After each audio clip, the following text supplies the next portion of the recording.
Welcome to Inside Aesthetics, the world's leading podcast for injectors and aesthetic businesses. I'm Dr. Jake Sloan, an aesthetic doctor with over 16 years experience in facial aesthetics.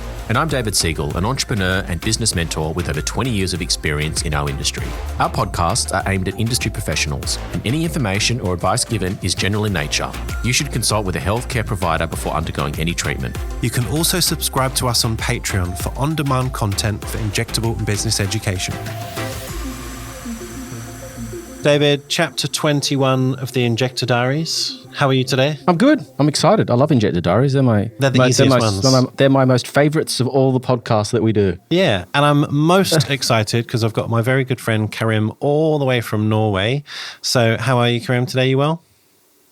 I'm very well, thanks. I'm very honored to be on this podcast. Oh, you've been on before? Yeah, I've been looking forward to it. Yeah, you are our first COVID webinar guest. So that was a long time ago, about 2020, I guess. Oh, yeah. So, yeah. That's right. So you're not unfamiliar to this territory. No. But yeah, we were Zooming then because we were in lockdown. Mm-hmm. Yeah. So that you're probably one of our first Zoom guests as well. We did a complications session, didn't we? Yeah, that's right. Yeah. Anyways, So Injector Diaries. What's news with you, David? What's been happening?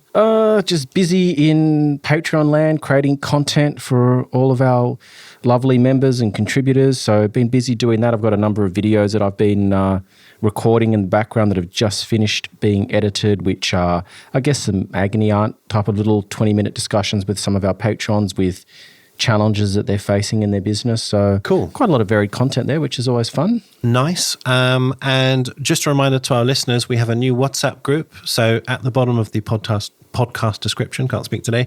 If you click there, you can join our new WhatsApp group. So it's not paid for, it's free. And we want to hear from you. Where are you? Why do you listen? Have you got any suggestions for guests? Have you got any suggestions for businesses that we should partner with?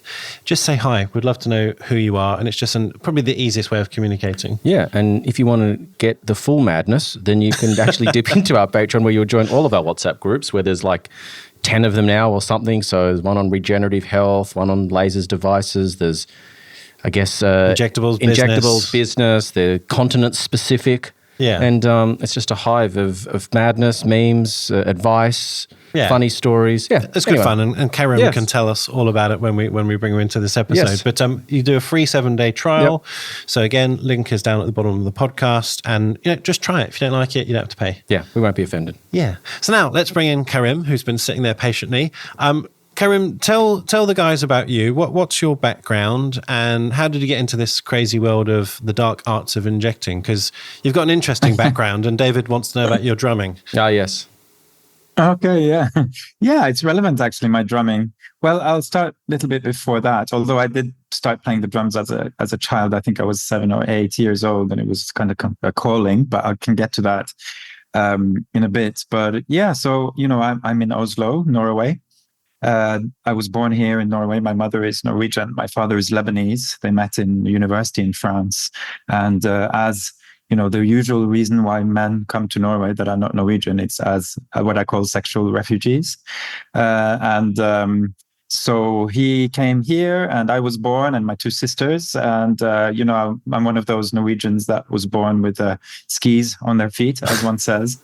Very, very typical Norwegian upbringing, but also multicultural, of course, having a Lebanese father. And we would go to Lebanon a lot. And I learned Arabic as a child. And so kind of, I like to call it best of both worlds. Lebanon is an amazing country, Mediterranean. It's incredible. And when I was 10, we moved to Dubai. It was just because my parents wanted us to have a sort of see the Arabic culture as well. Mm-hmm. And the plan for that was originally that they wanted to move to Lebanon, but there was it was wartime in Lebanon then in the mid 80s and late 80s, early 90s. It was getting so dangerous that you couldn't move there. So it became Dubai. So I was 10 years old, moved to Dubai, went to school there. And then my parents and my sister stayed in Dubai, and I being the oldest, went off to university. So I went to study medicine. My father is a doctor, and I always knew I was going to study medicine. And went to Norway and studied medicine. And then I kind of ended up staying here again. So that's the short version about sort of nationalities and upbringing and stuff. As you know, I work a little bit in Dubai as well. Yeah, and the drumming part. So yeah, I was very interested in music since I was, very small. A lot of photographs of me with headphones on and with a vinyl, holding a vinyl record, which is like as big as I was. And it was just a very strong calling. And I think I was 8 when I got a drum kit. My parents realized that, I was just banging on everything that made sounds in the house. And they thought, okay, this has been going on for a year now. The kid, this is, he actually does want to play. And I picked that up and I've played my whole life. And then I didn't realize, because we lived in Dubai and, there are really, now it's different. But at that time, the only musicians in Dubai were the ones playing in pubs, kind of. It wasn't really a career, And when I came to Norway and I started studying medicine, I was very young. I was only 18 and started medical school. And then I realized that I was actually quite talented. And suddenly bands were asking me to play in their bands. And after 2 years, I actually took a year off medical school and went professional as a drummer. And played, all kinds of shows. I've toured the world, and I have 2 Grammy Awards from Norway. And it became a sort of, it was a blessing and a curse, because I really didn't know what I wanted to do then. Then after a year, I went back to medical school because I really wanted to become a doctor. Did 2 years. Then the band I was playing in became really big. It became like, we were like number 1 on the charts, and it was huge. And I took another year off because of that. It was just constant touring and all kinds of stuff. I took 1 more year off. And then the faculty, we had quite a lot of sports people in our that study medicine in Norway. And some of them were professional athletes. And I got the same privileges that they did. They catered for me in the sense that the faculty, that I could sort of, juggle my all the compulsory stuff, and I was in that same category. And then, I went back again. I quit that band and went back again and did my final 2 years. And then when I was doing my internship, I was playing a lot. And then after I finished in 2003. So it's 20 years ago now, a little bit more. The first 3-4 years, I was kind of juggling, working kind of in the ER when I was not on tour. And but it was very, very intense. And then after 3-4 years, I remember there was a moment where I was in a tour bus in Germany in the morning, and I was tired. And I just thought, this is not working. I have to I want to get into medicine properly. And, then I started working actually in internal medicine through this hospital that is called Oslo Street Hospital, where I still work a little bit actually. I was getting into internal medicine, and then I think 2008 or 2009, I had a friend that was getting into toxin injections and told me about it. And it just really struck me, because I wanted to do dermatology or plastic surgery in the first place. But because of my music career, it wasn't possible for me to get into that go into that specialty then. And that was my plan. But then suddenly, the non-surgical or non-dermatologist aesthetic medicine sort of path just opened up. And I thought, this is for me. This is what I want to do. And I went to London.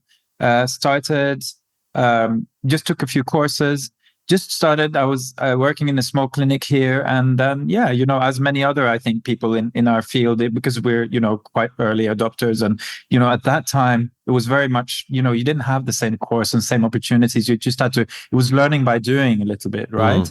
And then it just, I'm just super interested in, I was doing a lot of internal medicine then, so it was natural for me to think about complications, things like that. I had a very sort of medical, I think, angle, but I love that artistic side of it as well. The aesthetic side of it is very, I think that's why the drumming and the art sort of becomes relevant, because it's always been important to me, that sort of aesthetic part of being a human being, and so I just think, it just spoke to me, both I could sort of use my skills as a doctor, being quite medical, being quite doctor-ish about my sort of way of thinking about aesthetics, but at the same time use the artistic side and of course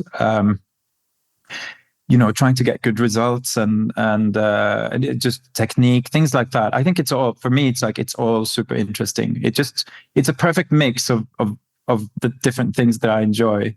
So I think I was just very, very lucky to be at the right place at the right time and got into this. And then it kind of just took off. And here we are 15 years later. Why did you go to London to do some courses, and who did you train with? Oh, I just Googled, because there was nothing here. I did take some Galderma courses here. There were, but I wanted to do something that was not, I needed something that was not, I didn't know much. So that wasn't from a distributor. I think I also took a couple of Toxin courses that Allergan were offering. But I just Googled, and I just wanted to do a few days of just dedicating myself to the whole thing. And it was, what was it called? It was on Harley Street. I don't remember now off the top of my head, but I just Googled it and I found like a 3-day course, and we were injecting nasolabial folds and all kinds of stuff. There was no hyaluronidase. I mean, looking back now, it was madness, but that's how it was. So I'm glad I didn't get a vascular occlusion then. That would have stopped everything, I think. You did exactly what I did. I trained in 2008 and I did the same course probably, but it wasn't on Harley Street. It was somewhere else. But that's all we knew then. Yeah. We didn't know any different. We were. It was the blind leading the blind. No pun intended. Exactly. Yeah. Yeah. So I'm sure you got questions about the drumming.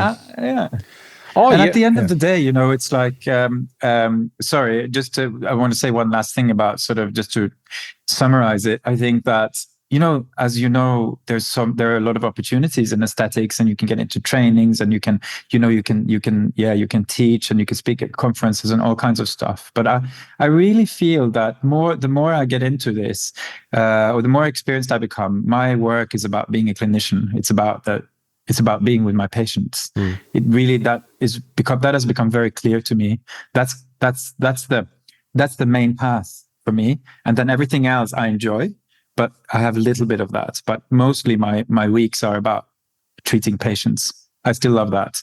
Yeah, I mean, fascinating story. I mean, I don't know if Jake told you I'm into the drums as well, so always interested to hear other There's a drum kit right there in the corner of this room. There's a practice. Yeah, really? It's a practice kit at home. Wow. Yeah, so I mean, I studied all through school as well, and then did some session work and played in lots of bands and stuff, and then I gave it away for 15 plus years because I realized I couldn't, unless I was really lucky, it was going to be difficult to make a substantial income from drums, particularly here in Australia. We're not as much of a arts-centric culture. We're very sports-focused, so there isn't the same appreciation for the arts in general compared to other parts of the world, particularly Europe. So I gave it up for a long time, and then I sold my businesses 2 years ago. And as soon as I did that, I wanted to get back into drums again. I didn't want to do it before then because I knew if I went back, I wanted to do it properly and maybe go further than I'd gone before and really sort of, learn how to sight read. And really go back. And actually, so I went and bought myself a kit, an expensive kit. You probably know what this is. I went and bought myself a Sonor SQ1. And nice drums. Yeah, it forced me because I've spent all this money on these drums now. I want to go. And while I was getting new skins put on, when I was getting skins on them, I ran into my old teacher who's now 76. Wow. Okay. Who lives around the corner from me, and he's played 14 or 15,000 gigs, and he taught all through the 80s and 90s, and he's worth a fortune now. He just bought properties while all his other bandmates were putting substances in their noses and chasing women. He was buying property, and but he's played with people like Frank Zappa, and he's done. Wow. Yeah. And so, I've been on this journey for nearly 2.5 years now, 3 hours practice a day, just learn how to sight read, really?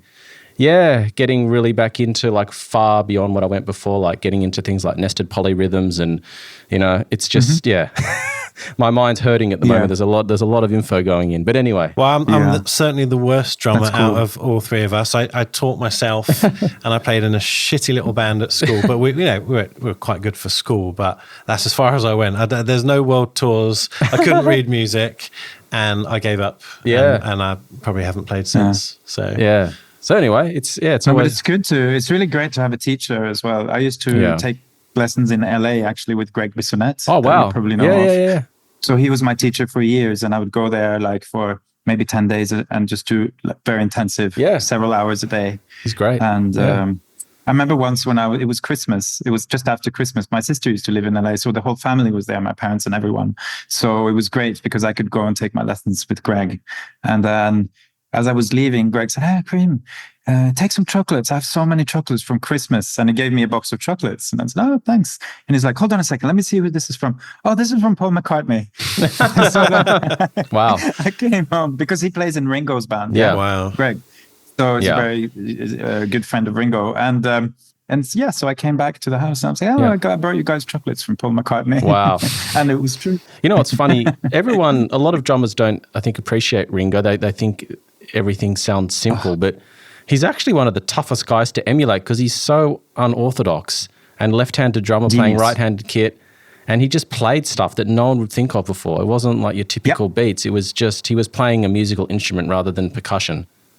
I couldn't agree more. I completely agree. And when you're a drummer, you realize that it's not about, technique. Yeah, of course, technique is important, but coming up with the drum part is actually the hardest part, the creativity. And that he was just incredible. You'd see, it would have been impossible to think of a lot of stuff that he's done. And the simplicity, the beauty and the simplicity of what he did and how musical it was. Yeah. No, it's incredible. I agree. And he's a very, very funny guy as well. Yeah. Greg told me once that, Greg plays a lot of jazz, and they were on his private jet on the way to some kind of to a gig, and the Greg had said to Ringo, Ringo said, "What are you listening to?" Because he had his headphones on. "Oh, some jazz stuff," and Ringo said, "I don't like jazz. It's like mice on the cymbals." That's a good Liverpudlian accent. It was actually pretty good. Yeah, it's good for a Lebanese Norwegian. Yeah. So do you think that in some way the hand-eye coordination and potentially being very dexterous with both hands, do you think that's helped your injecting at all? Absolutely. Yeah, I think so. I think it helps me a lot. Yeah, I think for technique is so important, and just being very much in contact with and being able to do one thing with your non-dominant hand. That is also, I think it helps. I think technique is something that can be learned by most injectors, but I think it helps a lot. You pick up stuff quickly because you're used to learning very complicated things with your hands and feet. Try not to use my feet when I inject, but probably could. Might get a few patient complaints. Yes. But I think so. I think it makes a difference. Technique is just extremely important, isn't it? And especially things like depth, understanding depth. I think is crucial when you do dermal fillers. And I think a lot of the complications, more than we think, come from being in the mid layer, thinking you're deep, things like that. I think depth is important. Yeah. So Jake and I published. We were authors on the same paper talking about different tissues and different layers, and that I think the technique is just extremely important in order to not just get a nice result, but also to avoid complications, I think. So I think it helps. 100%. Yeah. And I was going to say, in terms of depth as well, even with Toxin, a lot of the people who claim that the Toxin's not working, I got a bad batch, or I'm resistant, or my patient's resistant. Could that be due to just actually not being in the muscle? And not knowing where you are, even with something as simple as Botox? So I have this slide that I often use when I teach Toxin, and it's called, it says Nonresponders, but it's actually like where it says non is crossed out, and it says I don't remember the word now. I can't remember the word off the top of my head, but basically it's crossed out because non-responders, I think 9 out of 10, or not 9 out of 10 times, 999 out of 1,000 times is another problem. And there's a list, and one of the points very high up on that list is of course injecting the wrong muscle. So, but there are many things. I think there are many factors that can come into play, and I think that the chance of neutralizing antibodies is very low. We know that it can happen. as you may know, I'm very interested in toxin science, and something I spend quite a bit of time reading about and trying to understand. I just think it's extremely fascinating, that whole product. I can't get my head around the fact that it's a bacterial product that does this. It's still incredible to me. And so, yeah, I think neutralizing antibodies, now with new coming indications, lower face, platysma, master, stuff like that, I think we're going to be using a lot of higher doses. And I think training, getting the right technique, understanding the anatomy, hitting the correct target muscle is going to be extremely important, not just to get good results and avoid adverse events, but also, in order to avoid neutralizing antibodies, which I don't know, maybe it'll become a bit more common, but it's still very rare. And I think the so-called non-responders, and people think, oh, it's a bad batch, which doesn't exist, by the way, and stuff like that, is very often other. It's other reasons why it's not working. And underdosing, I think, is also very typical. Yeah, I'm assuming you're familiar with Dr. John Joseph's hypothesis, yes. and that's an interesting sort of experiment that the trials that he's done now and the philosophies behind it are super interesting. The sort of hyper-dilution and the thought process that most of the toxin just doesn't, it just disperses out and doesn't and stay even where you inject it. It just sort of goes into other places, and interesting. Yeah. It's very interesting. So before we get too deep into toxin, we haven't actually explained, I guess, what you do day to day now. Where do you work, and how did you get to this pathway from learning in Harley Street to sort of now? Yeah, I say the same about my drumming as this. It's just like when people ask me, how did you learn to play the drums like that? I just say it's just like a monkey. You just give the monkey 2 drumsticks, and then, it just kind of happened. I never, at the end, I was training with Greg and stuff like that. And I think my career in aesthetics is also very sort of organic. I didn't really have a plan. I think it's, because I enjoy it. I think that's extremely important. A lot of, even just yesterday, a patient who is also a doctor, told me, I'm so tired of my job. I really want to get into aesthetics. And my first question was, are you truly interested in it? Do you think you're going to enjoy it? Like, does it really speak to you? And she said, yes, I do. And I believe, and I said, okay, then, so I think that just being very interested in it is maybe my strongest quality, to be honest. And then, I was just working in different clinics, figuring stuff out. And I was, like I said before, a little bit like at the right place at the right time, in the right place at the right time, because there was a demand as well from the industry for trainers and things like that. So quite quickly, maybe before I should have, when I look back at it, was asked to do trainings and things like that. And so then you make a little bit of a name for yourself, and then the snowball kind of starts rolling. And because you're doing that, you also get invited to this, and then you get invited to that, and then but I was working a lot parallel to that with patients, so that, because I always felt like I had to, I didn't want to stand and talk about something that I didn't do or didn't understand or didn't know. Yeah. So that's always been very important to me. So I think that my career has just grown very organically.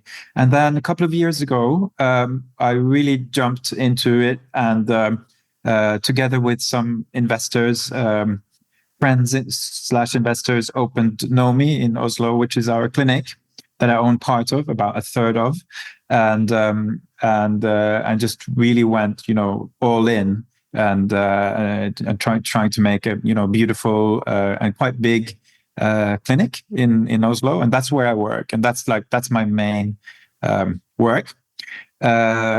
Just before that, I was asked by Mark Princeton, who used to be the VP of Allergan, if I would, his wife Ida and him were going to open 2 clinics, one in London, one in Dubai, and if I would work in the London one. And I said yes to that, a few days per month. And I said yes to that because, I went to British school, I have GCSEs, A-levels, and I'm very Anglophile. I love English football, and I just love England. England just, I don't know, maybe as a Norwegian, something with the Vikings or whatever. I feel very at home there. So, discussed it with Leva, my partner, and she said, go for it, and then because of COVID and Brexit, after spending almost 6 months trying to get my license in the UK, which I managed to do, so I have that, which is super cool. But what happened was, because of Brexit, you weren't allowed to work part-time there anymore. Yep. It had to be more than 180 days or something like that. And then, just one day, Ida and Mark called and said, look, the Dubai one is opening before. Would you be willing to do a few days per month in the Dubai one instead? Which was complete. I was, really caught by surprise. But it's strange because I grew up there and I have many friends there, and it kind of made sense. It's, in a way, many ways, my second home. And we discussed it at home, and it just seemed like a very interesting thing to say yes to. And so I'm a few days basically a week, the first week of every month. So I leave here with a direct flight from Oslo on a Sunday afternoon, land there at Sunday night, and I work Monday, Tuesday, Wednesday, Thursday, Friday there. And then Saturday morning, I fly home and I land about noon here in Oslo. So I don't lose those 2 weekends either. So it's compatible with family life and stuff like that. So basically, those are my 2 jobs: 3 weeks at Nomi and 1 at Aronix. I do go sometimes to the Oslo Street Hospital. I try to keep a little bit of contact with that, but that's, which I love. And then, of course, I do some trainings. I have some of my own trainings, not a lot these days because I don't have enough time, but I'm going to get back into the Toxin trainings because I love doing those. And I'm a trainer with Allergan Medical Institute, and part of some advisory boards and things like that. And I speak sometimes for other companies as well. So I have a little bit of that and congresses and stuff. So there's a little bit of that sort of intertwined. But basically, it's Nomi, or Nomi, as we say. In Norway, Nomi. Nomi. What does it mean, Nomi? So it's a Japanese word, and it's something to do with sort of beauty, wellness, Okay. And it was just Nomi. First, it was just a working name because we didn't have another name. And we weren't quite happy with it. But as soon as we put Oslo onto it, Nomi Oslo, it kind of suddenly, we liked it. And we thought, you know what, let's just keep Nomi, but we call it Nomi Oslo. Yeah. So, but I don't know. Do you know about everything that happened with the launch and stuff? I think we've talked about that too. Yeah, we have offline, but explain it. Go on. Well, I think we need like 5 podcasts to explain everything, but I'll do the short version. So basically, it was a couple of the co-owners, or 3, were these 3, they're sort of 40 plus, so not like influencers, very young influencers, but they are influencers, and they have a huge podcast in Norway. And it was actually their idea of this clinic, and they were the ones that recruited me. I was actually planning another clinic, and then but I hadn't gotten far in those plans. And I thought, you know what, this is very in line with what I want to do. So we decided to open this clinic, and there were a couple of investors on board. And then when we launched the clinic, it was front page on what's like the Financial Times of Norway. It's called Dagens Næringsliv DN. It's like Financial Times.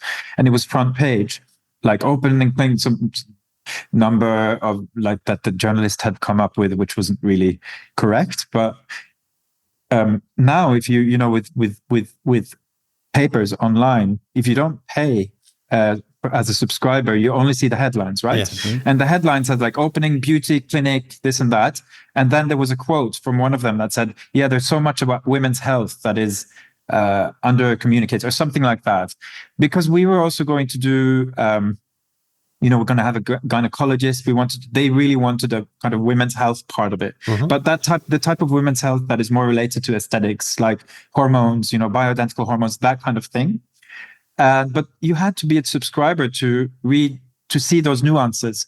So it became a huge, and I mean huge, like front page, every paper, headline news in the what's equivalent to the BBC. I was on a debate with a health minister. It was crazy, like 3-4 weeks. It was honestly, the biggest news story in Norway for weeks.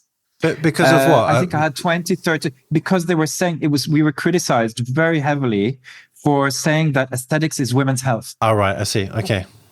That was the misunderstanding, which was never what they meant to say. And the pressure was, they got death threats even. Oh, wow. And the pressure was immense. It was like from every women's health organization, from every newspaper, from every journal. It was unbelievable. And I thought, they were caught completely off guard. And I thought, in order to be able to save this, I have to just say yes to all of these interviews. Yeah. So I was on live TV, on debates, like, what is aesthetic medicine? Why is it not women's health? All kinds of stuff, just trying to basically save the clinic from just being, it was a big investment for a lot of people. So it was just, and we had already recruited all the people that were going to work there. We were ready to, it was the opening, it was the launch. So it was basically to save the clinic, to be honest. It was interesting to be on all of those debates, standing there live with the Minister of Health, who had criticized, saying that aesthetics and plastic surgery is just greed, things like that, Turns out that she cheated in her master's degree and had to leave her position. So I don't know. Unbelievable story. But anyway, so it was crazy. And it kind of made me a celebrity. I see still that people recognize me when I get on a flight or whatever, like they hold their gaze for a little bit longer and like, who's that guy again?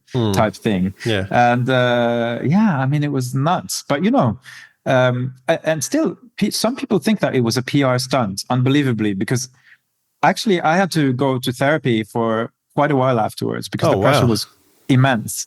And the psychologist, who's a very famous psychologist that helps a lot of people who have been in that type of pressure, said that the type of pressure that I was under, and because I was the only one that did all the interviews, like I took it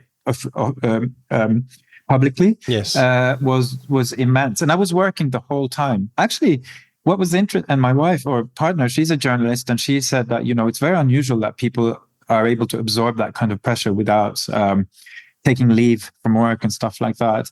But so it was, I wouldn't honestly not even wish it upon my worst enemy. It was unbelievable. I wasn't sleeping. I lost a lot of weight, but I'm glad that I did it because, what doesn't kill you makes you stronger. I know that's very sort of cliche, but it does kind of, it's true. There's some truth to it, certain situations anyway. And this one, I think, is one of them. And also,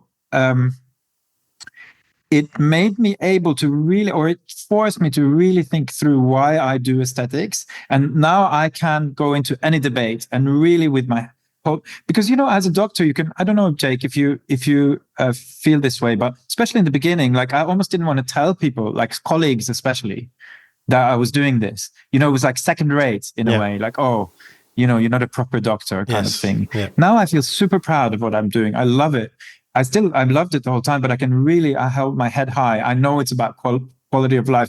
I know that, I can speak about it proudly. So in that sense, it was great because it forced me to find those arguments in myself and also to be able to verbalize them, in a live TV debate that like half of Norway is watching. So but it was nuts. And then we just got, and then we couldn't, the clinic wasn't ready. It wasn't approved by because now we were suddenly in everybody, like every, government entity was like, oh no, they don't have the handicap ramp. They can't open, we were not getting the authorizations that we needed to open. We were in a temporary space for about 6 months, but then we opened and now we've got a lot of patients. So I think, I don't know, is all PR good PR? I don't think so in this instance. And the girls, those 3 girls that were the actually ideas behind, it was their business idea and they really were looking forward to doing this. They quit during the media storm because they couldn't, it was just too much. They couldn't. When the health minister started criticizing, they said, okay, that's it. We don't want to risk our careers as influencers and podcasters, which is completely understandable. And they quit. So it was madness. It was madness. So that's the short version. Wow. Yeah, that's a good story. What do you think of the all PR is good PR? I think it's probably true in 90% of cases. Yeah. I think it depends. It depends on what sort of business you're in as well. When it's sort of serious medical pursuit, then probably not. If you're a comedian or an actor or a singer where, you're not sort of dealing with people's health and lives, it's probably, all PR is probably good to an extent. But I think when it comes to like medicine, I think that negative PR is not going to make business good. Yeah. I don't think there's a way to spin that in a way that's positive.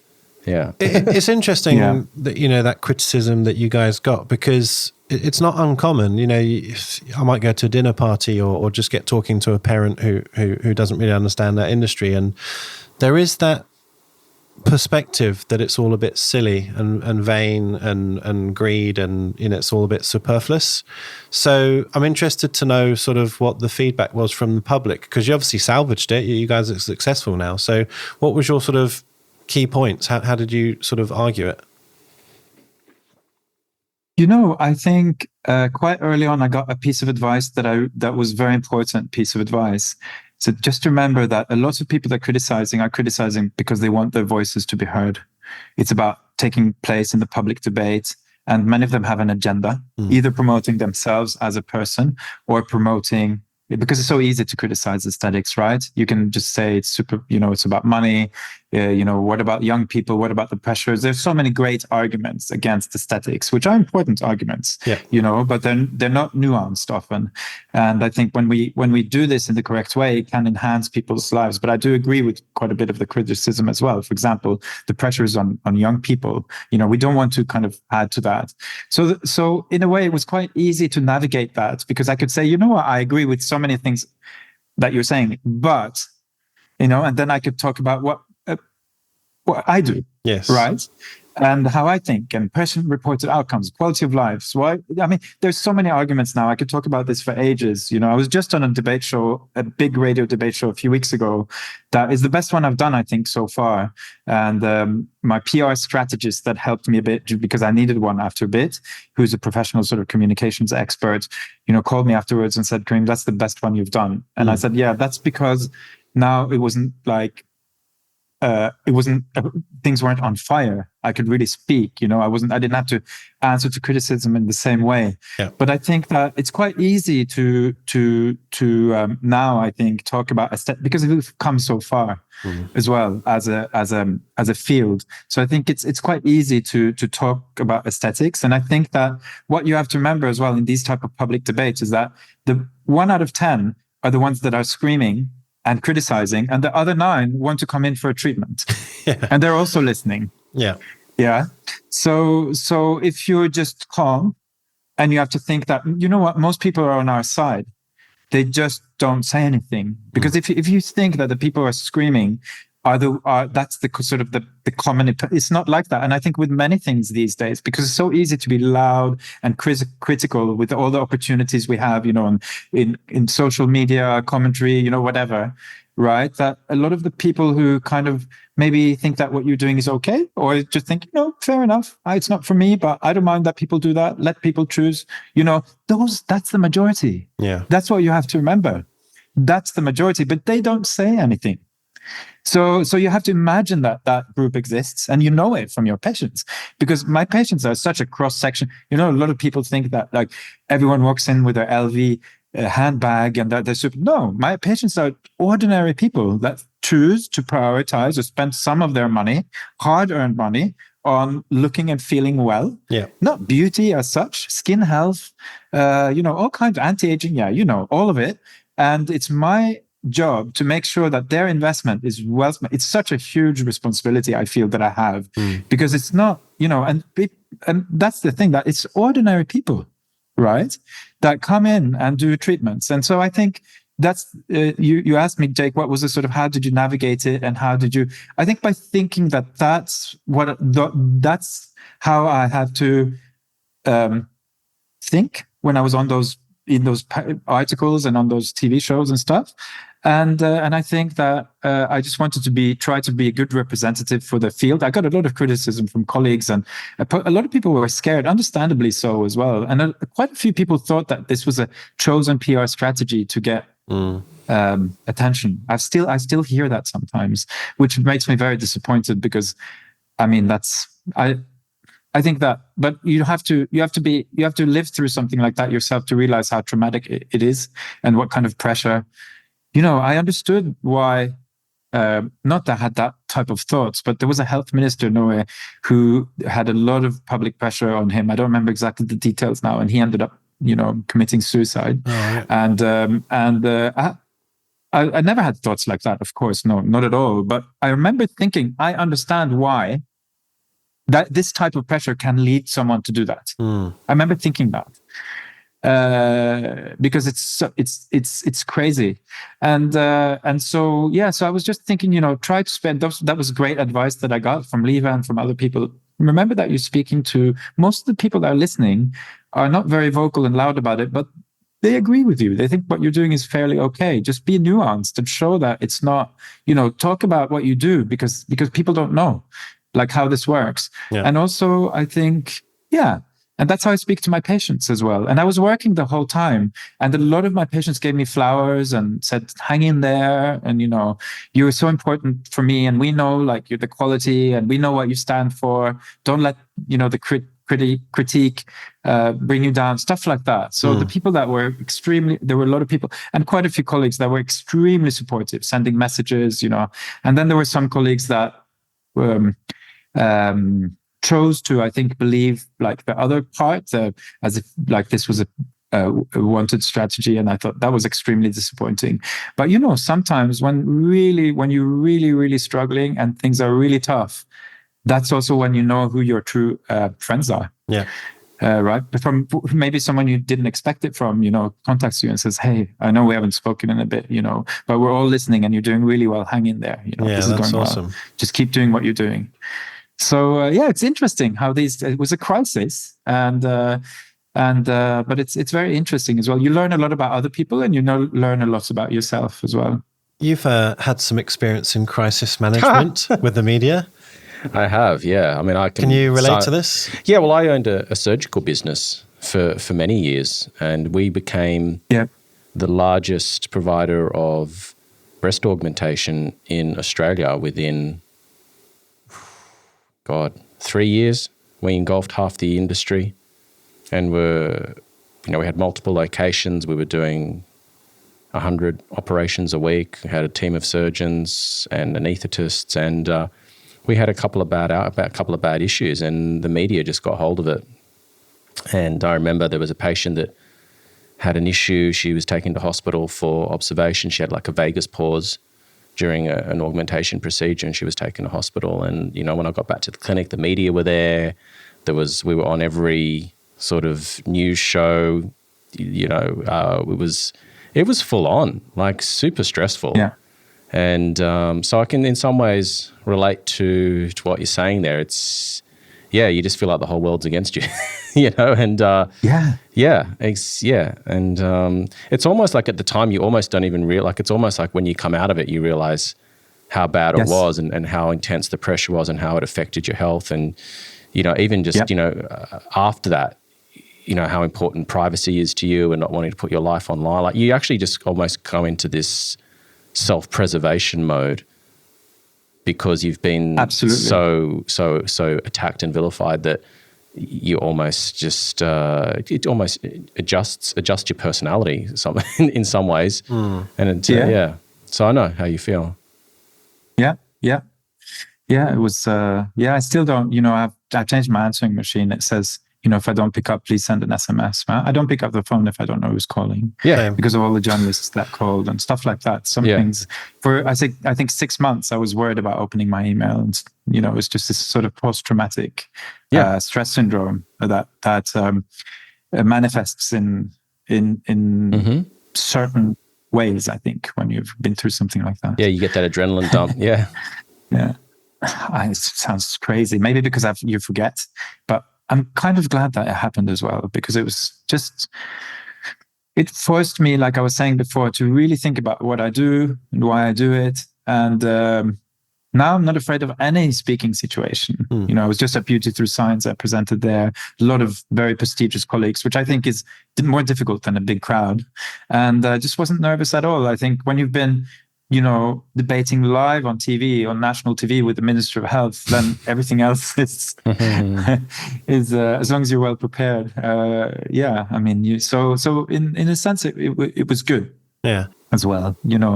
I mean, to kind of pivot away, but sort of dovetail this. So you do a lot of training, and I know that you sit on advisory boards and stuff. And the elephant in the room from your story that you were just saying is there are a lot of crap injectors.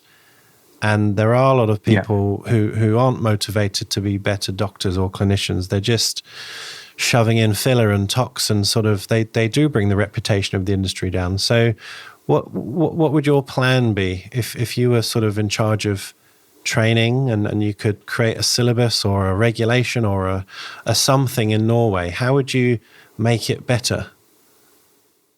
I like what they've done in the Netherlands with Jani van Loghem at the helm, I believe, and also others. You've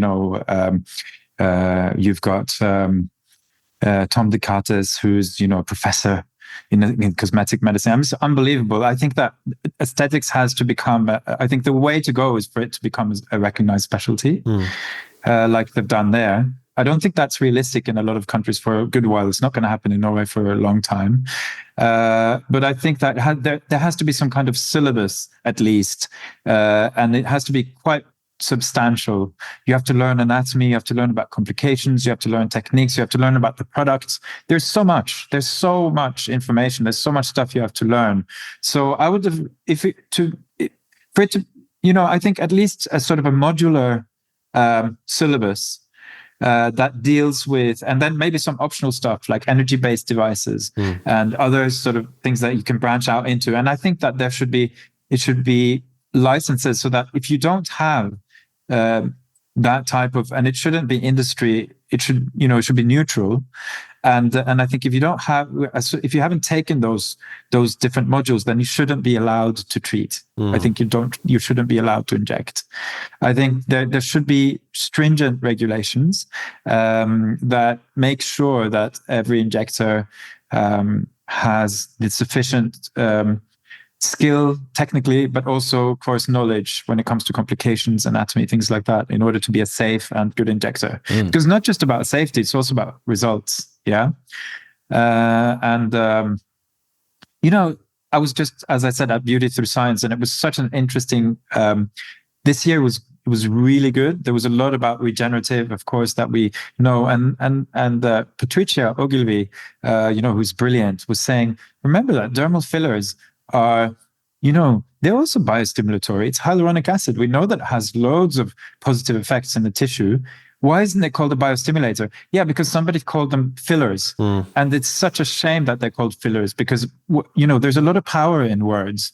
And fillers means, okay, you use it to fill. But we do a lot of other stuff with hyaluronic acid. So I think just understanding these products, redefining a little bit, taking it back from sort of the industry-driven. I mean, I'm a trainer with Allergan Medical Institute, and I have an amazing cooperation with them. It's fantastic. So I'm not against that. That's not what I'm saying.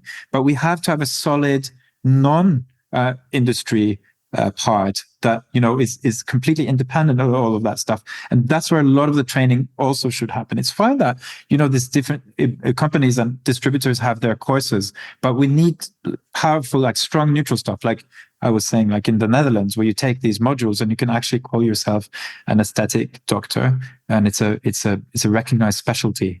So I mean, I think there are some other countries also that I heard. Is it Australia or is it New Zealand where general practitioners are now looking to? It's in New Zealand. What's going on there? Yeah, they have a pathway. Yeah. I can't remember the exact details, but essentially you do a formal qualification. Right. You still have nurse injectors as well. But this is specifically for doctors. I mean, it's great. But I mean, why don't you think it can be possible in Norway? I mean, I think we've chatted I think it's possible. And we also have nurse injectors. And by the way, I said aesthetic doctor, and I want to just on the record say that I think that a lot of nurse injectors and practitioners are brilliant, really brilliant. And I work with a lot of them. And I think that, so it's not to do whether you're a doctor or a nurse, but I think as in other types, just like other areas of medicine, there's a role for the doctor and a role for the nurse. And as a team, you become very strong. Yeah. You become very, very strong. And that's the way to go. So I'm very pro nurse injectors. I think that works. But I think whether you're a doctor or whether you're a nurse, I think that the pathway has to be. I'm not saying it's not realistic. But I think that politically it's very difficult because if the politicians and also the medical sort of association, etc., look at aesthetic medicine as something that's sort of second rate, then there isn't a political will to recognize this and make that. So we have to kind of do it, and we're trying to do that in Norway through our we have a Norwegian, which is like it's our association for injectors or for aesthetic medicine, with nurses and dentists and doctors that are members. I was one of the founding members with some very good colleagues a few years ago, and we tried to put pressure on the authorities to at least, and we managed to change the regulation, or we helped to get a change in legislation, because a few years ago it was like the UK, anyone could eject. You can't do that anymore. So that's good. So it's a small step in the right direction. So I think by putting pressure on the authorities, you can change it, but it's going to be a slow process because there isn't any political will to kind of recognize this as a serious and important field of medicine. I think that's what we have to change. We have to talk about it. We have to show that this is, we're improving people's quality of life. We can do this in a proper way. We say no to young people. We have to be very responsible. So coming back to your question, Jake, I think I agree with you that a lot of it is also ruined by, it's like you don't get quality if you don't have legislation, but you don't get legislation if you don't have quality. Yes. Right? Well, this is, I don't know, we're stuck here as well. In Australia, I don't think there's the political will. I don't think our regulators are deliberately making our life difficult, but I just don't think they actually understand the specialty or the industry. I just don't think they get it.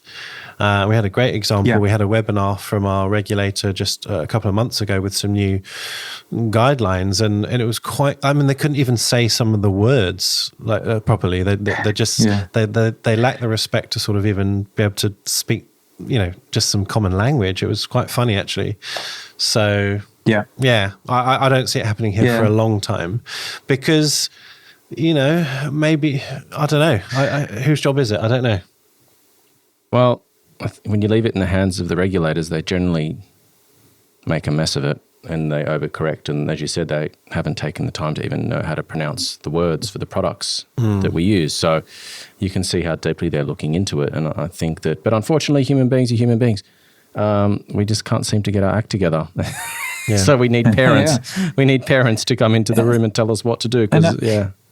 It's so easy to criticize this field, and it's very easy as a politician to say, "Okay, we made more stringent rules for aesthetic medicine," and then oh, great, well done. Then who is it actually helping? Do you know what I mean? That what you want to do is you want to make legislation that favors proper, the people who do stuff with quality, and it's not, because now it just becomes it's easy for anyone to kind of do it, but then you can't show before and afters, and you can't talk about that, you can't talk about this, and some of the things, maybe, I don't know, before and afters, that's a whole other subject, but I do believe that we should that young people shouldn't be subjected to a lot of before and afters, for example, and become unhappy with how they look, and they're 17 years old and they look fine. That's not good. But I think that, for example, in Norway, we can't even mention Botox in any way or form on our website, nothing, because it's a prescription drug. And I can't even write, I feel like having some information about complications, for example, and what you have to look for when you choose your injector, things like that. You can't even talk about that. So it's you can, but you have to hide. It's very difficult to sort of navigate through making it. So some of the legislation kind of works against what it aims to do. Yes. And it makes it doesn't, but it's very easy. I understand as a politician that you've just, okay, we've made this stricter now. Okay, great. Check that box, move on to the next thing you want, which is something completely different. Yeah. So it's very easy. It's the same as I was talking about with the debate before. It's very easy to criticize us, but you need a lot of nuance to understand that we want to build a strong and responsible, high quality field of medicine, and we need authorities' help to do that. But they're not really helping that much right now. There's a lot of random stuff. Yeah, you mentioned it briefly, if we could just sort of bullet point this, but I know Norway, you just said a couple of years ago they banned before and afters, and we've just had that passed here in Australia. So what were your learning points? Like, how have you navigated it? What did you do instead of it? Well, I never posted before and afters. So for me, I didn't have to change anything because for some reason, I just feel that that's also why I think it's a little bit difficult, to be at conferences where people are being injected. I've injected on stage myself. So I'm not saying there's something very exposing of the patient that there's something in my gut that doesn't like it. So I've never felt that I wanted to show a before and after. Ask a patient, hey, can I? So I never did that. So I personally didn't have to change anything. But a lot of people had to remove their before and afters from. And of course, I agree with a lot of, I think the arguments are good from also, people who are pro before and after, because they say, yeah, but as long as they're realistic. The problem is that, maybe everyone shows off like their best case and not their worst one, or sometimes stuff is manipulated. It's in social media, so it affects, young people will see it. There are problems, but what they did in Norway, which was how they did it, was because before and afters in plastic surgery have been banned always. I mean, for years and years. So what they did was they just said that injectables are now considered cosmetic surgery. Right. So suddenly all the laws that regulated that part of medicine also apply to us. Okay. Basically. So they just redefined and so overnight almost we had to, a lot of people had to remove their before and afters. So I think it's hard. I think the arguments against before and afters are good, and the arguments for are also good. So did you see this case from Turkey with like two completely different people presented as a before and after? Yeah, it looked like a dad and a son or something. Yeah, I saw that. Yeah, it was unbelievable. But I don't know. What do you think? What do you think of before and afters? I hear what you're saying about the vulnerable patient or someone sort of feeling obliged to say yes to the doctor. I definitely understand that. And I think consenting has got to be done like consent for any procedure. Like if it's got to be informed and fair and so on, and also temporal, so you can change your mind and say no in the future if you suddenly become uncomfortable. But it's very hard for us to communicate now. We don't have the facility to do it, to explain what we do. It's just it's a visual art. It's aesthetic. It's fine for me to talk about volume or sag or lift or looking tired, but a picture speaks 1,000 words. It really does. So maybe it's just the case that we shouldn't have it on social media, but we should have it in a booklet in our consulting room or something like that. I don't know. So I think that argument that you presented now is the best argument for before and afters, but to show the nuances and set realistic expectations as well, which is very difficult part of our job. To understand that these small things that's kind of those things. Those are the results we're looking for. And staying natural, for example, and sometimes I say to my patients who want something that I don't do, I just say, I don't know how to do that. Like, I don't know how to create that and those, because I don't do it. So it's much better for you as well to go, so I say, I'm like an interior architect, interior designer, if like everything, if you're going to choose an interior designer and their website is like, their Instagram is full of contemporary Italian, then, and you want, traditional British, then you don't go to that one, do you? And so that's the problem sometimes, that we can't showcase, but your patients don't know what kind of results you're creating because you're not allowed to show them. Exactly. But in Norway, you're allowed to do it in a booklet in the clinic. And we're actually building a small bank of some before and afters just to be able to, in the consultation at least, show some realistic, to set expectations as well, because we all know that's a very difficult part of what we do. And the patient with unrealistic, too high expectations is a very difficult one to manage. Yeah. Right. So that can be extremely useful. I agree. I'm not sure what the answer is to that. It's I think that unfortunately it's the small percentage of people that don't do the right thing that spoil it for the majority. And what I mean by that is the people that don't take high quality images, the people that do funny things with the lighting, different angles, whatever trick they can use to make their result look better. they pick, they hand pick and only put their best stuff up, which I guess most people do. But I think that when you're looking at a regulator who's looking to find the path of least resistance to get the public opinion on side so they can remain in power, because that's their objective, right? They're going to pass something that's going to be easy for them to enforce and legislate. It's going to score points with the public. Plus, aesthetic medicine is very topical. It does well on the media. It gets people's attention. So there's a lot of hype around it, unfortunately. So it's quite the conundrum. I mean, when you talk about young people and social, I think it's more of a social media problem than it is an injectable problem, because it's not just before and after photos from cosmetic surgery and injectables that are causing all these psychological issues with people not feeling they're good enough. It goes far beyond that. I mean, just look at how accessible pornography is for children on mobile devices. I mean, it's everywhere. It's free. Yeah. So I think this is a much greater cultural issue that we're facing, other than just injectables. Yeah. So, It's just information in general, isn't it? Yeah, it is. Yeah. So it's almost like we've got all this intelligence and all this access to information, but very little wisdom as a species. It's almost like too smart for our own good.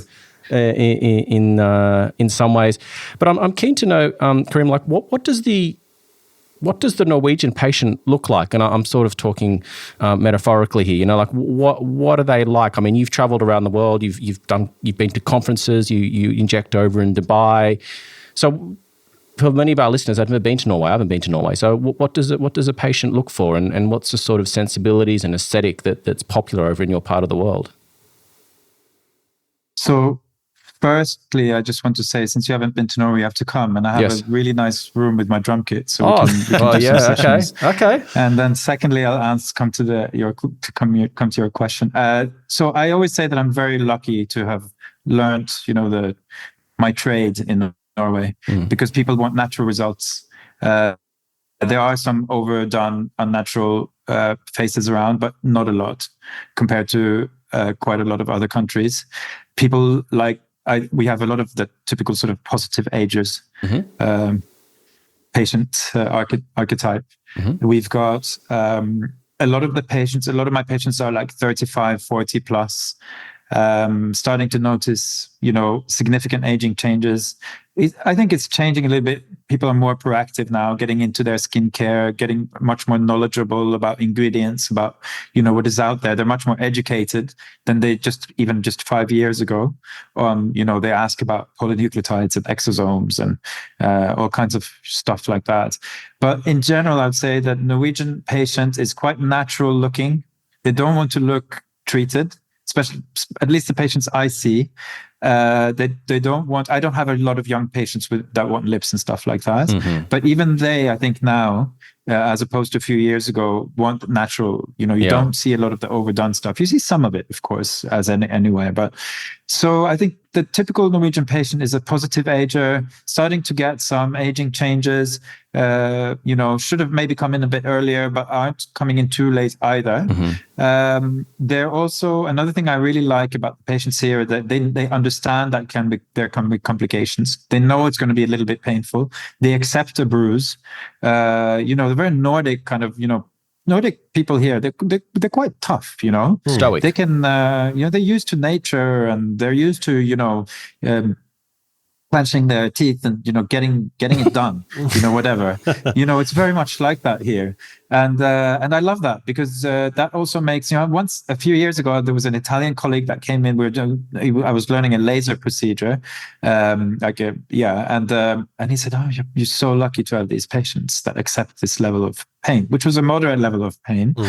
So I think and also a lot of them have fairly realistic expectations. And then, of course, you've got the whole spectrum of patients with BDD and unrealistic expectations and thinking far too much about how they look. You get all of that as an injector, of course. But in general, I think the patients are quite easy to work with. I would say, they're and it's a small country. People are well educated, so they understand information, right? So it's quite a good landscape to navigate in as an aesthetic doctor, I would say, as a whole. And then, of course, you've got some that are extremely difficult, but they're everywhere, aren't they? Yeah. And was that what? Answer to your question?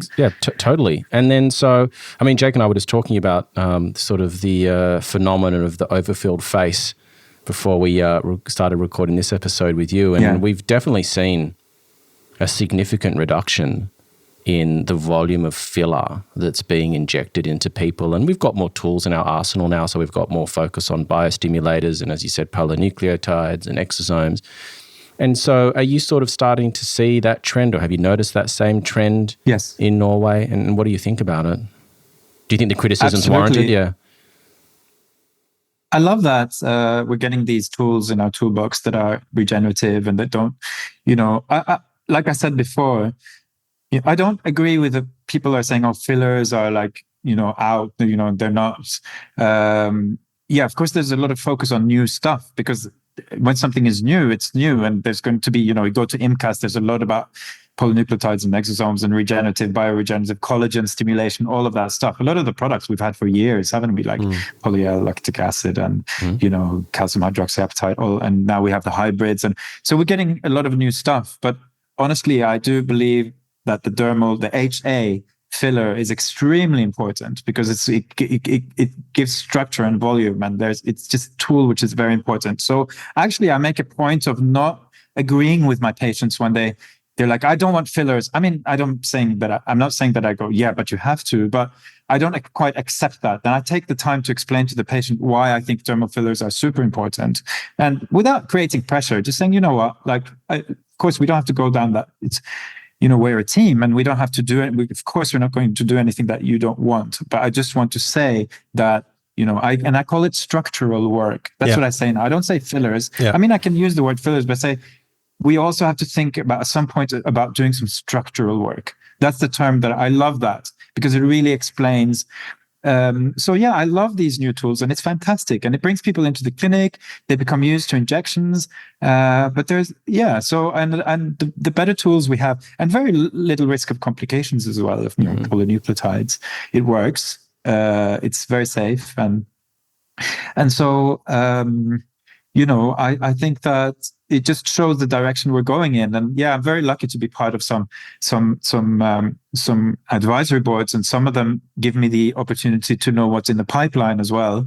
I'm not allowed to talk about that, but I know that there's some very interesting stuff. I think you probably both know, because you know everything. But there's an extremely interesting stuff in the pipeline as well. That's going to be we're going to have incredible tools. I think we've just seen the beginning of what we're going to, the tools that we're going to have. So it's a super interesting direction, and that's why, like I said, that colleague, the doctor who's my patient who came yesterday, she said, is it too late to get into aesthetics now? And I said, no. Or if you're truly interested in it, I mean, we've just seen the beginning of this. Yeah. And also we know how many patients, like we're saying before, maybe just 10, 15% are coming into our clinics. And there's a huge part of the population that want to do treatments, but they don't know where to go. They see these overfilled faces and think that's what they're going to look like. There are all these barriers that are very, very important to address. And there's enough for everyone. That's why also I think that the sort of internal sort of competitive thing in our industry is a bit destructive, and it holds us back a little bit. Because if we as a community really are able to show what we do, then I think we've just seen the beginning of this. So I think both patient-wise, product-wise, I just feel like I'm part of this huge, I don't know, it just feels like not a race, but just it's like a wave of stuff that's happening, and I think it's super interesting to be in the middle of that. And so I love that we're getting new products.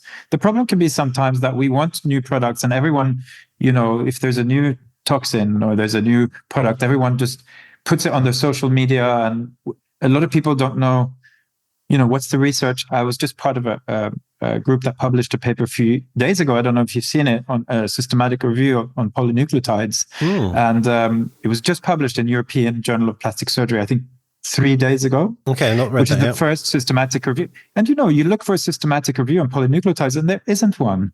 And then everybody's injecting them. But where's the research? Who knows about these different products? what's the sequencing of the nucleotides? How are they different? The ones that come from trout or salmon, and some are, placenta, stuff like that. There's so much so we adopt things very quickly because there's a business side to it.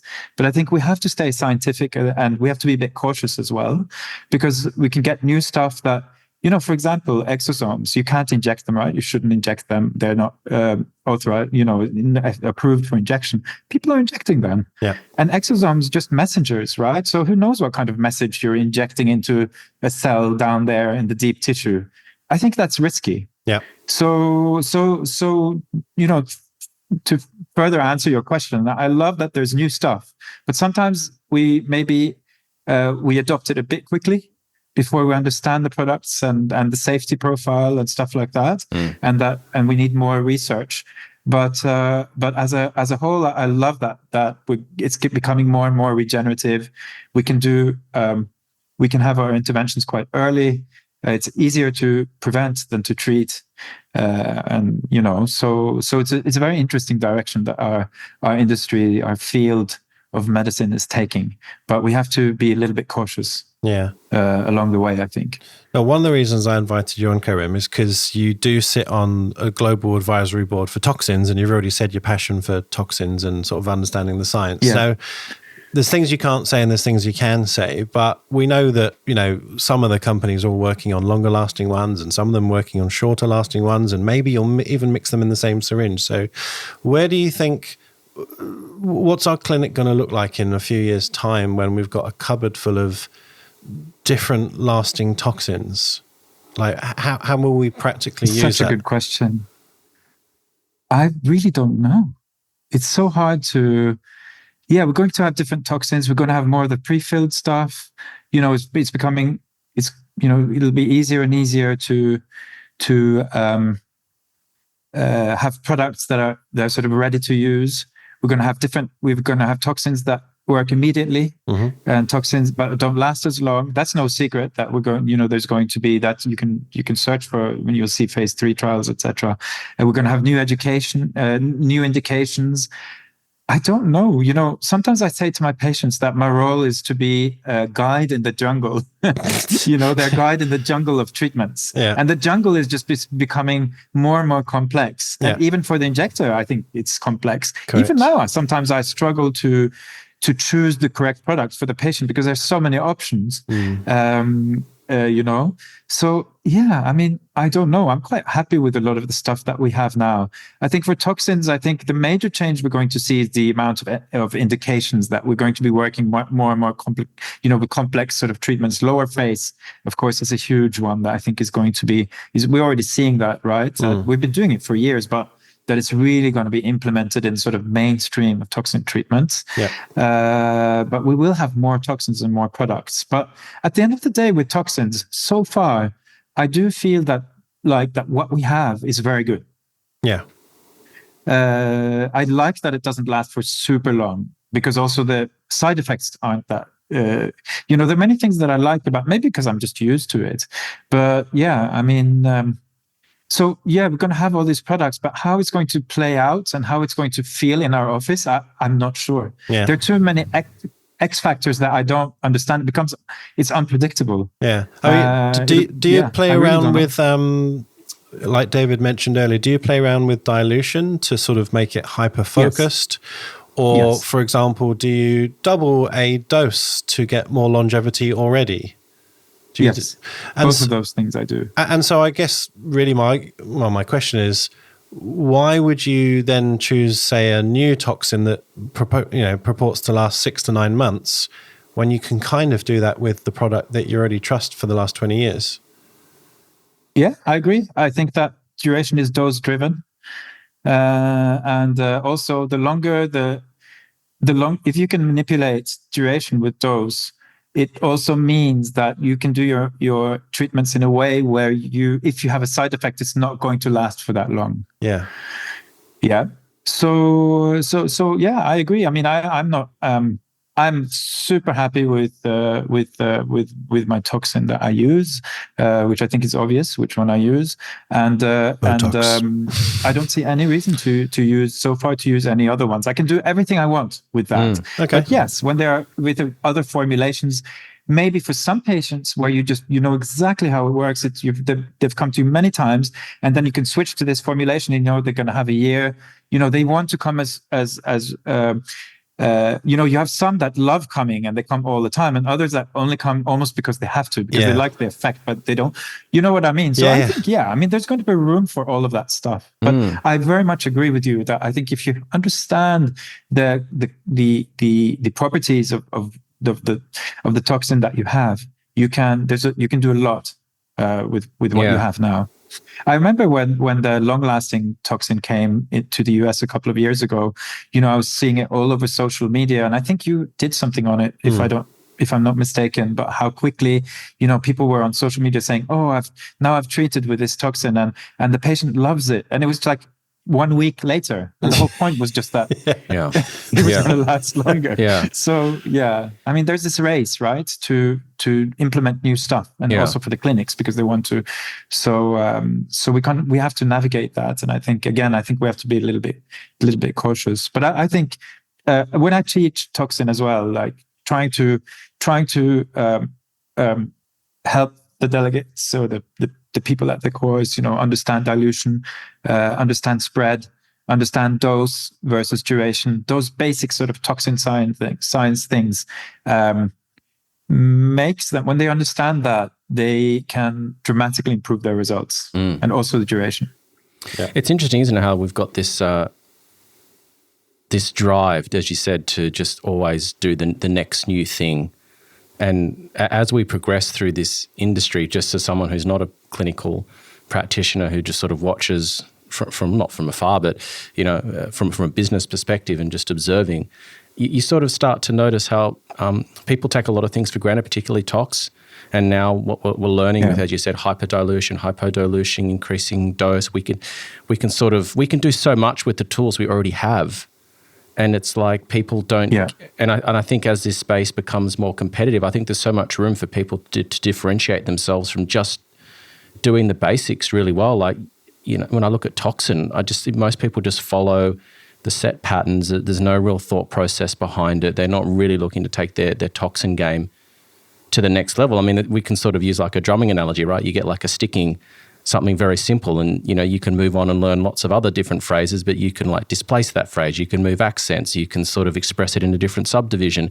And it's like, you don't need to have this massive infinite vocabulary. If you take a set of skills and disciplines and really like extract every single possible scenario out of that, you can go a long way and really differentiate yourself as a clinician. And I just don't think a lot of people do that. They're just focused on more before they go, let me master like the basics and become really proficient and really, you know, extract every piece of gold out of that.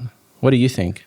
I absolutely agree. The course that I enjoy teaching the most out of the course that I offer in Toxin is the basic one. Yeah. That's just forehead lines, glabellar lines, and crow's feet lines, and trying to perfect that, because that's the most important. Those are the indications that people really want. If you can do that well, I almost, you know, sometimes slightly jokingly, but it's also true, I think.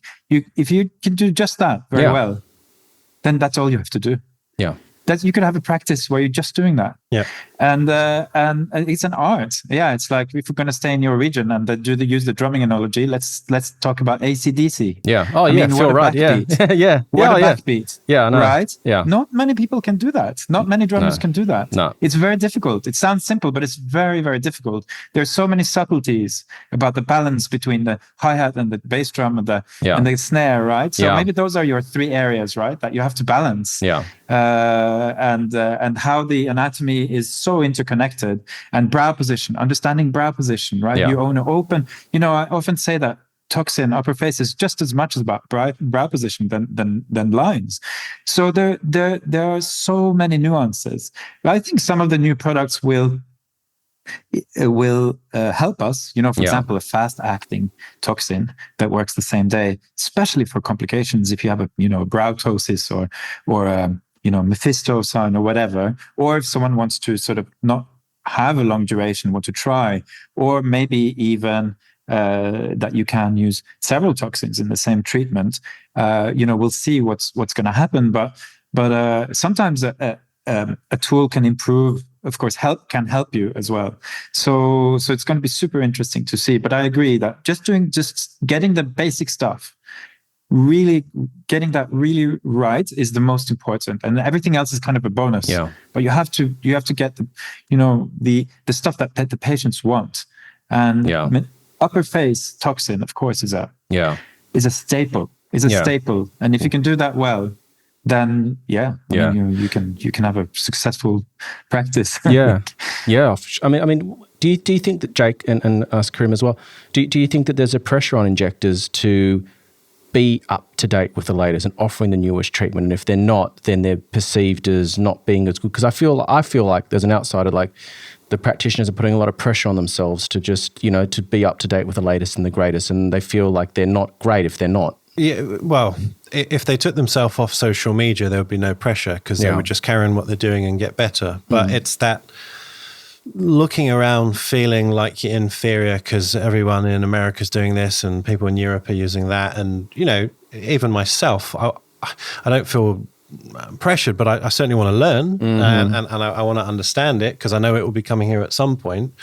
But I think that people definitely don't dedicate enough time to the bread and butter. And I said this in my shadowing. I had someone shadowing me yesterday. I was like, if you can just do tox well, there's nothing for me happier than a tox day. Just tox. I love it. It sounds really boring, but I absolutely love it because I'm always trying to extract that 1% extra and think about how I can even make it better. And, patients aren't always open to new areas, but to try and encourage them to get an even better result and be more holistic. And I don't know, and from a business perspective, if you can command total face and neck toxin, well, you're laughing. You don't even need to worry about the filler or adding anything else to your services because you're making exceptional revenue just from doing that. I wonder if the industry will eventually become subspecialized, hyper subspecialized. Like you obviously could be capable of doing everything, but if you look at plastic surgeons, you've got guys that and girls that just do breasts or just do face, or orthopedics that just do shoulders or knees. I mean, will we get to a point where people just do tox or just do fillers? I don't know. Is that maybe too, is that too simplistic potentially? Maybe for me, but I'm sure you'd get the odd clinic who would happily do that. So I don't know. What do you think, Karim? I think, I think that if you're going to do fillers now, the techniques, the products, it's so, I think, for a new injector, it can just feel like it's so difficult. And who do you sort of practice on? The patients are also very seasoned now. They want a result, but they don't want to look treated. They look for symmetry. They look for lift. They see. So getting into that now is quite difficult. So I think doing kind of full face fillers, I see that a lot of injectors here in Norway are not doing that. They stay away from the more complicated, even in our clinic, some of the nurses who are fantastic at what they do prefer to send me some of the patients that are, for example, temple. There can also be, of course, a little bit of fear of complications as well. And I use ultrasound, things like that. But I think there's a barrier for practitioners now with dermal fillers or HA and other fillers, of course, as well, because technically it's a bit demanding. So maybe there's I know also some practitioners. There's one nurse in Norway who's extremely famous, extremely good, and she does a lot of toxin. I'm not so I think she also does fillers and she's great at that. But I think that I'm seeing some trends that move a little bit in that direction, that people are becoming a bit subspecialized. Yeah. Especially if you're going to do energy-based devices as well. Yeah. I feel that, I love energy-based devices, but I don't feel that I have enough time to really, really understand everything that's going on. Yeah. That feels like there's a doctor here in Norway that does he's in aesthetics. He does almost exclusively lasers, and he's incredible. And I wish I had the time to dedicate myself to that, because I think lasers are extremely interesting. But so there is and with the growing, with the amount of coming modalities, the technical stuff as well, it might become hard to master everything. You might have to make some choices along the way. Hopefully that maybe you can be guided by what you enjoy. I think that's a good guide, like we were saying before. If you feel that, for example, like you were saying before, Jake, that you're happy to do a full day of Toxin, I'm exactly the same. As soon as I see the vial, it fills me with warmth, joy. Yeah.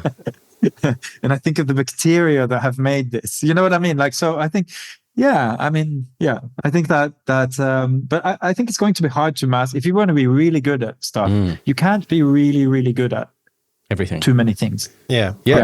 I forgot to ask you, what's your standard dilution for 100 units of Botox? Do you have a standard dilution? So you often call it 1-to-1, right? So our vials are 50 units, not 100. Right. So I mix that with 1 ml.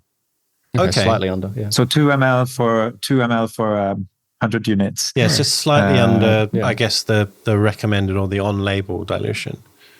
Yeah, the on-label is 2.5, isn't it? Yeah. Yes. Okay. So slightly more concentrated. Slightly more concentrated than the on-label dilution. And then I'll do double concentration of that sometimes for smaller muscles that need high dose. Yeah. And sometimes I'll do half if I want dilution and I want a softer, sort of more diluted effect. Yeah, fair. And what needles and syringes do you guys use? So I use the insulin syringes to inject. I really like those. I've tried a lot of different stuff, but I keep coming back to them. Okay. I was using the BD. I still use them I still use them, especially for the if I'm doing like platysma and stuff like that. But I do love and I think you're the one that showed me those the first time you sent me a picture of that. What are they called? FMS. FMS ones. I like because of the quality of the needle and it's thin and so it's interesting because I do it very much the same way that I learned the first time. Yeah. When it comes to those things, I have to say, I really like the Juva pen, the Swiss product, which is that I have it. There's a new version of it now, and I have no financial interest or anything like that. I'm not a speaker for them, anything, just to since I'm mentioning a product, brand, but I like it. I think it's good. And especially now with these tiny little, microtoxin things and stuff, it's so precise. Because what I find difficult sometimes is injecting those tiny, tiny droplets and not overshooting. Yeah. That's easier with the purple syringes, but still a little bit difficult. So I do like that. Only thing, it doesn't give you forced feedback. But I think I'm going to speak to them and get the new version, which looks fantastic. Okay. So that maybe, and I used it for a bit, and there was less pain as well for the patient. So the problem is just when you're so used to doing something and you do it so fast, trying to change that. You do it for a while, and then I find that I revert and I go back to the good old way because it works. Yeah. Just to explain to the listeners, the Juva pen, I think I've seen it. It's like a motorized, and it just sort of, you select the dose and it just kind of does it. And you select according to your dilution, of course, you select exactly how many units you want, and it just does it. You just hit the button and it just does it. Yeah, that's cool. Precise. I've got so many more questions, but we've essentially run out of time. And maybe we'll do another one on your business and how you built your clinic, because there's a lot to unpack there. We always finish these episodes on sort of some recurring questions. I think I know the answer to this, but maybe not. Maybe you'll surprise us. What's your favorite filler and why? And we mean a specific, not brand, but a subtype of filler. I will have to say Juvederm Voluma. Okay, why? The reason is that because it has a fairly high concentration and a fairly high G prime lifting capacity, etc. But you can use it in almost any layer. Mm-hmm. It's very versatile, and for me, and also I love the fact that the extrusion force is low, so it's super easy to inject, of course, I use the MD codes system, with some personal tweaks maybe, but still, and which was made for that. And I still I know that some people think that it's very dogmatic, but I find that I like using a system. I think that really speaks to me as a sort of logic organized brain that I think I have, and so it's also got to do with the fact that though that system was developed for that product, so they kind of go hand in hand. Okay. But I think it's an amazing product. I use it for so much. It's so versatile. Yeah. And good duration as well. Patients like it. I don't have problems with lumps and bumps, and it's by far my most important filler. I think there are other fantastic ones as well. I mean, sometimes for specific indications, I'll use something completely different. Mm-hmm. But since I have to answer with one, we only wanted one answer. Yeah. Okay. Awkward one. How many vascular occlusions have you had in your career? I've had 2. Okay. Two. Yeah. One lip and one that I'm presenting at the CMAC meeting in London in October, which was last summer, where I had a very, very complicated vascular occlusion where I injected a nose, and the patient didn't have any symptoms until a couple of days later, where she contacted me and said that she had, I think it was just a little bit of nasal sort of discharge, tiny bit of blood, but mostly, she thought maybe she had a cold, but it was unilateral. And she said, "Is this something to worry about?" There were no skin changes, nothing. And I said, maybe you should come in so I can examine you. And then, but since she was like, "Can I come tomorrow?" And I think I said, I don't remember specifically. I think I said, "Yeah, that's fine. Let's wait and see a little bit." And then the next day she contacted me. It was a Saturday, but I happened to be in the clinic because there was a training that I had a training, and she contacted me and she said, "I looked in the mirror and my septum inside my nose is completely black. Is that normal?" Shit. And I said, "No, that's not normal. Please come in." And she had a unilateral, quite large, I think 2 by 2 centimeter sort of circular lesion that was completely necrotic. Only in the septum, no skin changes, nothing else. And of course, I dissolved ultrasounds. Stella and Leonie helped me with live ultrasound. I went to my friend Björn Tvedt, who's a fantastic plastic surgeon, also ENT. The next day, he injected a lot of hyaluronidase into her septum, because we needed to sort of get in there. So I needed his help. Wow! And it healed. It took about 2 months to heal, but that was a very and thankfully it was unilateral, but it was incredible how many colleagues helped me. It was amazing. I really felt, I'm so grateful. I'm going to present that case at the CMAC meeting, which is a non-profit organization. So I feel like I'm allowed to, I don't know what your rules are. No, it's fine. Maybe I can say that's a great meeting, for anyone who's interested in complications, as we should be. And it's very up to date. I would really go. It's in the beginning of October in London. Yeah. I'm going to present that case. Other one I've had is a typical lip. It was quite early on. I think it's probably about 10 years ago now. But I've seen a lot of vascular occlusions.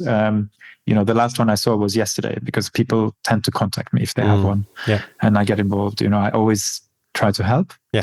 So I see them regularly. But for my own injection, I've had 2. Okay. Doesn't Karim mean to help or helpful one or something? Isn't that? Yeah. It means generous, actually. Okay. It means generous. There you go. So almost generous with your time and advice. I try to be generous with I remember the last day of medical school, the dean, it was this, the ceremony.